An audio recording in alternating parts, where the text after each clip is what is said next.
Yo, what's up, Colts Nation? So today we're talking free agency, as in what the Colts have done and who they should target in free agency. Throwing way downfield to T.Y. He's got it. He's going to score. Ball's loose. Locke picks it up, and Locke scores. Andrew picked up the fumble. Throws one over the net. Intercepted. Marlon Jackson. Marlon got it. We're going to the Super Bowl. So first, I'm gonna recap what the Colts have done in free agency so far.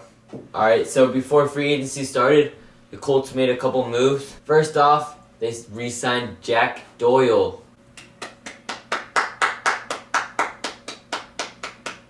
Yes, Chris Ballard finally did it. I honestly thought he would hit the open market, but right at the last second, Ballard came in clutch and re-signed him. Jack Doyle's new contract consists of $18,900,000 for 3 years. It was a pretty hefty price, but I think it was worth it, keeping our most valuable tight end. So then free agency starts, and the Colts surprisingly make a move.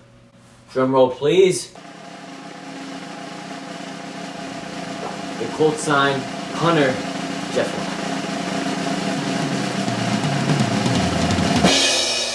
Alright, while everyone else is signing big names, we out here signing punters. Hey. No, but really, all jokes aside, he's a great guy. He's actually really good punter.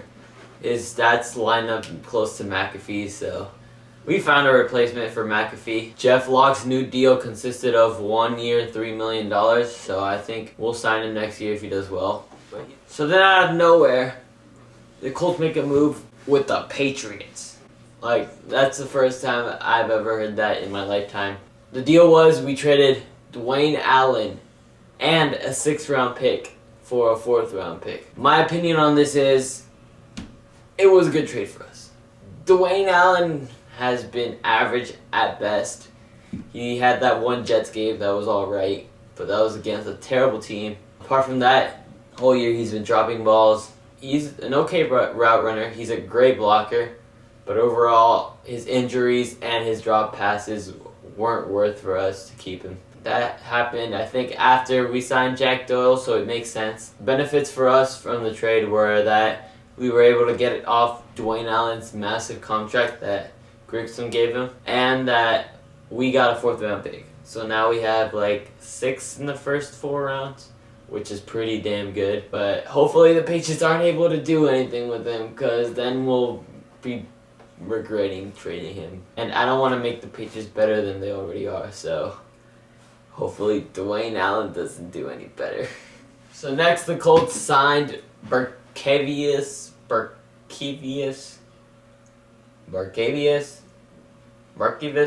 something Mingo. He's an outside linebacker, played on the Browns and the Patriots. We signed Barkevious Mingo to a 1 year, $2 million contract. I honestly don't think he'll be a starter.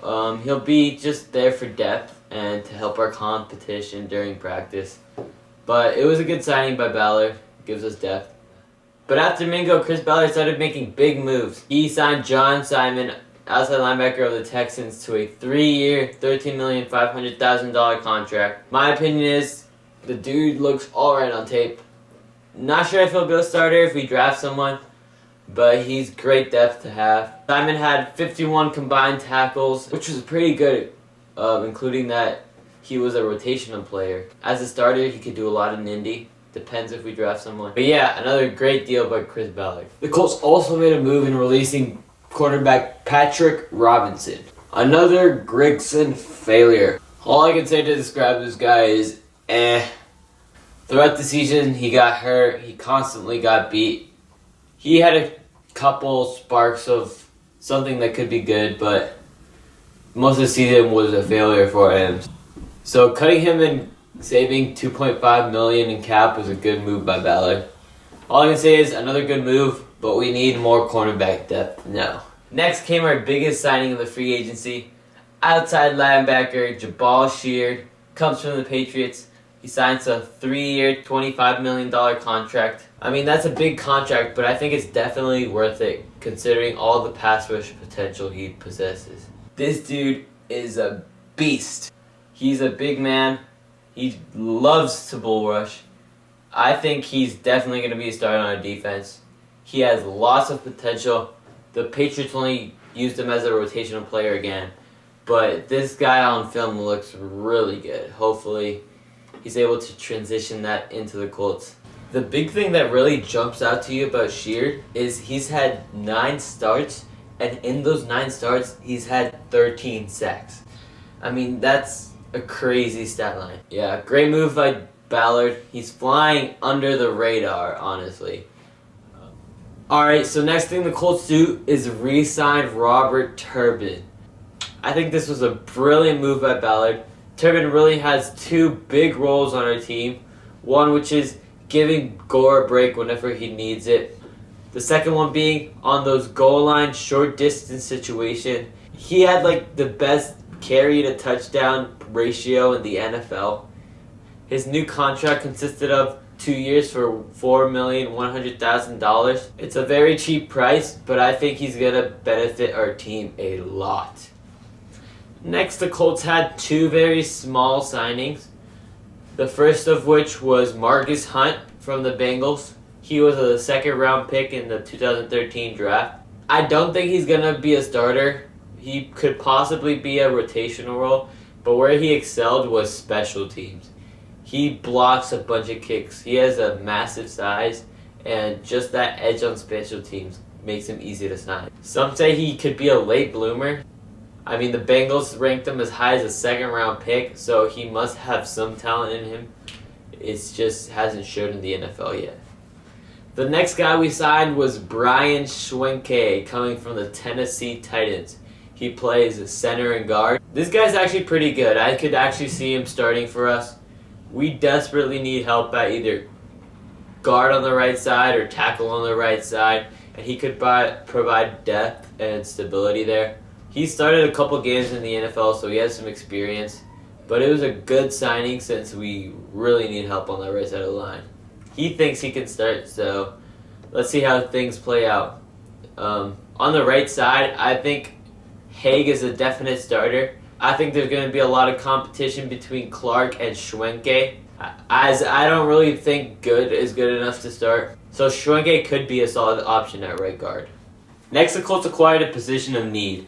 They signed Al Woods, former defensive tackle for the Tennessee Titans, to a 2-year, $5 million contract. This was a solid signing in my opinion, since we desperately needed depth at the defensive tackle position. Because of the departure of Zach Kerr and David Perry getting into serious trouble, we seriously needed some depth at defensive tackle. Al Woods is actually a really decent player. He's been playing in the NFL for a long time. He's a veteran. So he brings a bit of leadership to the locker room as well. Last year he had 18 tackles, so another good depth signing by Ballard. Next, the Colts re-signed now safety S-DARIUS Butler to a 1-year, $3 million contract. I honestly thought he was a goner once he was asking for $10 million a year, and Ballard wouldn't give it to him. So he went around visiting other teams looking for a contract, and apparently they didn't want to pay him $10 million either. So he came back to Indy, and we offered him $3 million, and he took it. This was really good for our defense. I didn't know if TJ Green would be able to start this year because of his raw talent and his inability to cover. We just needed a backup safety or a starting safety next to Geathers, or else our secondary would get ripped up every game. So yeah, another great cheap signing by Ballard. I'm glad to be bringing back one of our own. Next, the Colts acquired a position of need, signing former Tennessee Titan inside linebacker Sean Spence. They signed him for a 1-year, $3 million deal. This signing was really crucial to our inside linebacker group, which had a lot of inexperience, as we had Edwin Jackson and Antonio Morrison towards the end of the year. It was really a mess throughout the whole year. We were supposed to have Nate Irving and C.O. Moore starting.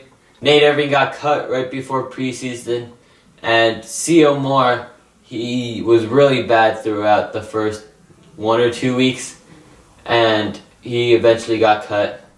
So Sean Spence brings some experience, and he could potentially fight for a starting position. I haven't heard too much about this guy, but he's another really good depth signing at a position of need, again on the defensive side. The last move the Colts have made thus far is signing Former Seahawks tight end Brandon Williams. He is a depth guy. Will play on special teams.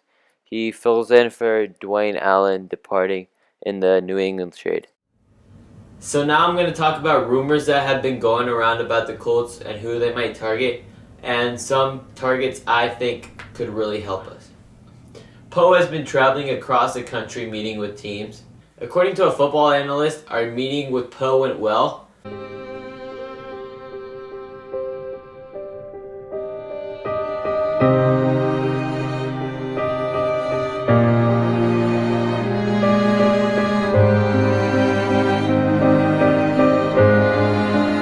The next big rumor I've heard the Colts have been linked to is inside linebacker Zach Brown. He used to play on the Buffalo Bills. I've heard he's visited the Raiders so far. I'm not sure if he's going to visit us, but we've expressed interest.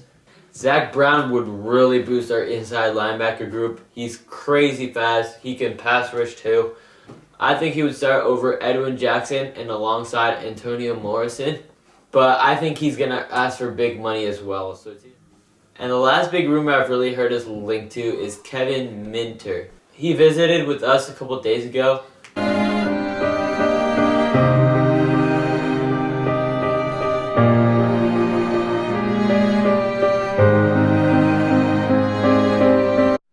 Another guy I'd love to see in Indy is Jonathan Hankins. He used to play on the Giants. He plays defensive tackle. He is a huge run stopper.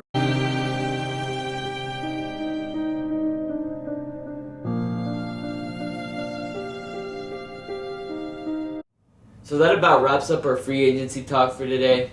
Go check out my other videos and comment down below what you'd like to see out of my channel. I'm going to make another highlight video next week, so go check that out. Like, comment, subscribe, and keep bleeding blue, Colts Nation. See ya.